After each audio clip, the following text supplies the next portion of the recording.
Guess who's here? Yeah, that's right, Crystal's husband. I'm here for 2 weeks for R&R, so one of the things that she's going to do is make an apple crisp. So without further ado, welcome to Crystal's kitchen. Anyway, hi guys. So yeah, my husband's home. He loves apple crisp. He's always loved it. I got this bomb recipe from this girl named Monique who runs divascancook.blogspot.com. And she made this really good apple crisp homemade. I've always made the quick version with, the apples in the can, but it still be good. But this one is homemade. So I don't know how much time I have, so let me get started. So first, naturally, you're going to have your cut up apples, which I only had 3 left. I made a huge pan yesterday. It's gone, so I have to make a small pan today. So Monique introduced me to this cool apple thing, which we tried to record before and the thing freaked out on us. But let's try it again. Pretty much, you put it in the middle of your apple. You kind of cut down. I hope it's not going to do it again. Yeah. Okay, there you go. Cut up. All done.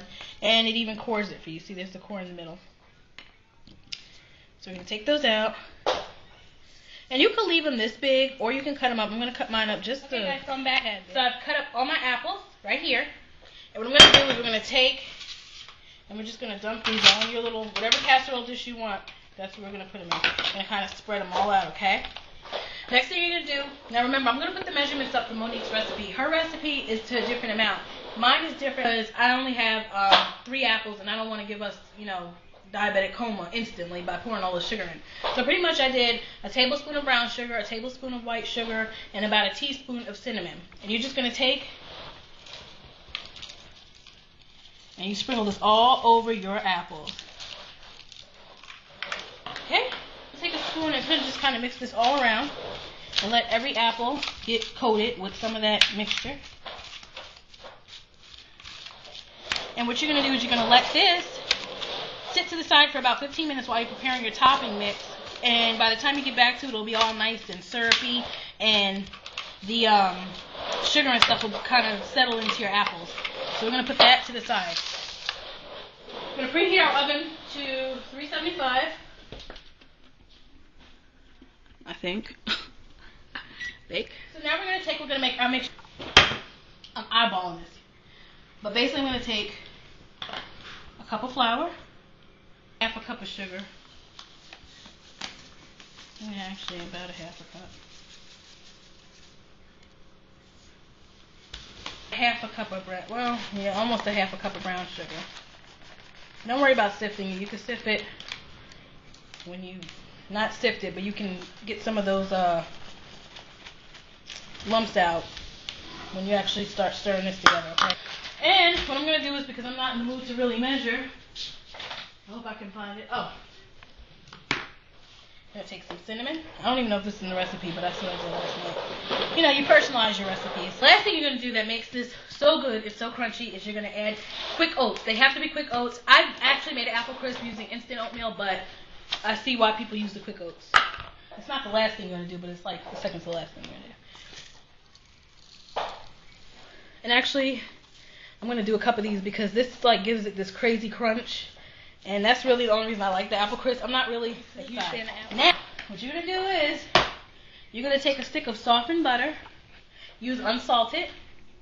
Nothing like fresh butter. I was on a margarine kick because I'm cheap. Got to use butter for this. I'm going to take this. I'm going to put this in here. Now, you can use a pastry, whatever, or a fork. But you're going to mix this in with your hands and get it kind of crumbly. So it's important for your butter to be room temperature softened. Because you're going to take this until it comes together, and it's going to be really crunchy. Hey guys, I'm back. First, let me just say that I'm sorry if I gave you a show. My husband didn't tell me, or didn't seem to notice, that my straps and everything were hanging out, which is a bad habit of mine. I don't pay attention. So anyway, sorry. So I'm back. So this is my mixture right here. All right, and you see it's crumbly. It's no longer floury like looking. So right now we got our apples. Now if you notice, they've been sitting for a while. And you see how it's starting to kind of get liquidy and sugary. That's what you want it. So just make sure they're all kind of lying flat. Like that. Now, what I'm going to do, I'm going to take, this is not in the recipe, but this is what I mean by personalizing stuff. And I'm going to pour about, this is I don't know. You know what? I'm going to do a half a teaspoon of vanilla. And I'm just going to pour that all around. You know what? Sorry, my memory card went out. So Anyway, as I was saying, now we've got our apples. They look syrupy. The sugar's been nice and sitting in there, getting all together. So what we're going to do is we got some melted butter here. Now, originally, I just take usually a half a tablespoon of vanilla, which is not in the recipe, but I'm adding it. And I would just pour it over my apples. But what I'm going to do is take about a half a tablespoon, add it into my melted butter, mix it around. And you're going to pour this all over your apples.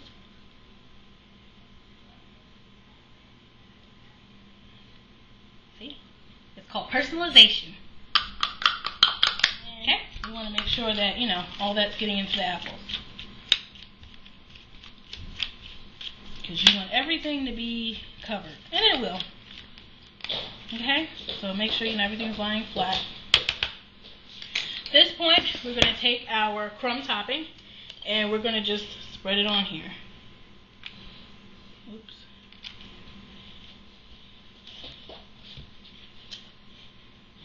Some people prefer more, some people prefer less. Do that, and you want to, you know, some people mix it around and make sure it's all in there.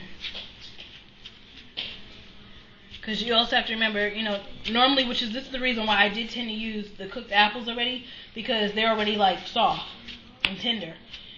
With this, you have to wait for it to cook down, so I'm trying to make little incisions in, you know, in it so that the heat can get to the apple. And you don't have to do this because, I mean, you're just asking for, I guess, cholesterol, but this is not something I make often, so it doesn't hurt. I'm going to take, I'm just going to chop it up. And I'm going to take and just place those on here, like that. And as Paula Deen would say, I'm your cook, not your doctor, so if you're one of those infamous YouTubers that's, oh my God, that's going to cause a heart attack, well then don't make it. But at the end of the day, put it in the oven, bake for about 35 to 40 minutes. I found I had to bake just a little bit longer because my apples, they were not quite apple. 75 for about 40 minutes, and then like when I come back with a nice scoop of caramel vanilla ice cream. So I'll be back. Alright everyone, well I'm filling in for Crystal for this segment. So pretty much the apple crisp is done. And this is what it looks like right here. Okay. And this is what it looks like in my bowl. Okay. And just so you know, this is the kind of ice cream that she gets. The Breyers vanilla and caramel. Okay. And trust me, it is awesome, it's very good, and I'm not going to let you see me take a bite, but trust me, it's good, and this is not going to last the night, I can promise you that. But that is what it looks like. Whenever she gets back from the store, if she decides that she wants to do a little bite for y'all so that y'all can see her make all the little funny faces that she like to make, then that's on her. But here it is. It's done. It's good. And I'm about to dig in. So I really hope y'all enjoy. Later.